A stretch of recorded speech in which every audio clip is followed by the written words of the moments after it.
एक जंगल में एक महात्मा रहते थे। उन महात्मा की खासियत यह थी कि वे किसी का भी भविष्य बता सकते थे। बड़े बड़े राजा उन्हें मानते थे और उनके बताए हुए मार्ग पर चलते थे। उस जंगल के बीचों बीच से एक नदी गुजरती थी और उन महात्मा की कुटिया उसी नदी के किनारे पर थी। नदी के दोनों तरफ दो अलग अलग शक्तिशाली राजाओं के साम्राज्य थे। वे दोनों ही राजा उस महात्मा को बहुत मानते थे। वे दोनों जब भी कोई बड़ा कार्य करते थे तो उन महात्मा से सलाह लेने के लिए अवश्य आते थे। एक दिन इन दोनों राजाओं में किसी बात पर बहस हो गई। बात इतनी बढ़ गई कि नौबत युद्ध पर आ गई। युद्ध की तारीख और समय तय कर दिया गया। पर जैसा कि दोनों राजाओं का एक नियम था कि जब भी कोई बड़ा कार्य करते तो वे दोनों उस महात्मा की सलाह जरूर लेते थे।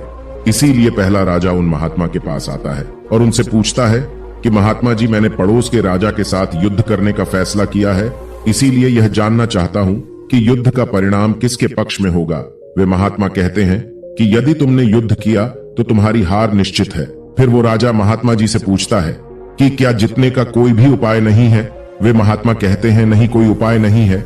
यदि युद्ध किया तो हार निश्चित है। फिर वह राजा कहता है कि तलवार मेयान से निकल चुकी है, अब युद्ध टलेगा तो नहीं, जो होगा देखा जाएगा। फिर वो राजा उसी समय वहां से चला जाता है और अपने सेना से जी तोड़ मेहनत करने के लिए कहता है। सभी सैनिक राजा की आज्ञा मानकर जी तोड़ मेहनत करने के लिए लग जाते हैं।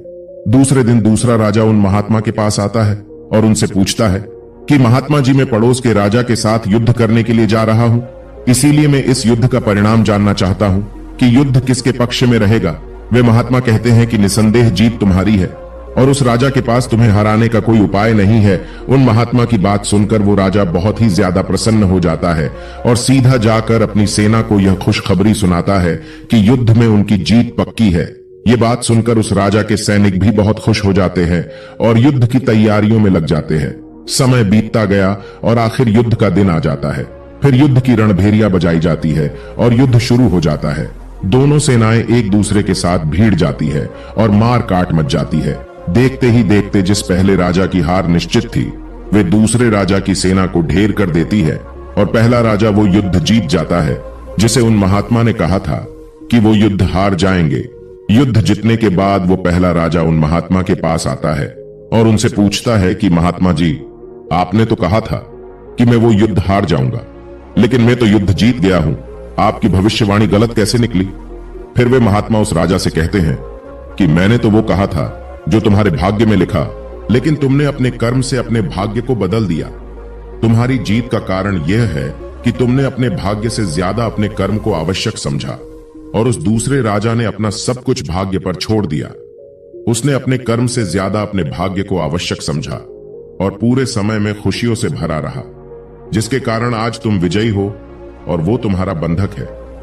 दोस्तों, यह बात सच है कि सब कुछ हमारे हाथ में नहीं होता है, लेकिन यह भी सच है कि बहुत कुछ हमारे हाथ में होता है, लेकिन हम उसे भी भाग्य के भरोसे छोड़कर जीवन भर रोना चुनते हैं। दोस्तों, लोग जानते हैं कि स्वस्थ कैसे रहा जा सकता है, लेकिन समय ना होने का बहाना बनाकर वे अपने अंदर बीमारियां पालते रहते हैं और जब कोई गंभीर बीमारी हो जाती है तो वे लोग अपने भाग्य को दोष देना शुरू कर देते हैं।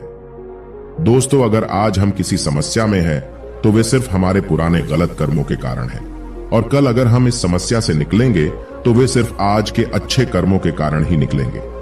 दोस्तों, अगर आप आज कुछ नहीं करते हैं तो कुछ तो होगा ही और वो आपका भाग्य है।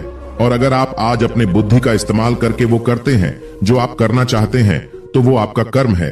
तो ये आपके ऊपर निर्भर करता है कि आपको कुछ करना है या अपने भाग्य के भरोसे बैठे रहना है। दोस्तों, आप हमें कमेंट करके जरूर बताएं कि आपको यह कहानी कैसी लगी। ऐसी ही कहानियों को पाने के लिए आप हमारे चैनल को सब्सक्राइब जरूर करें।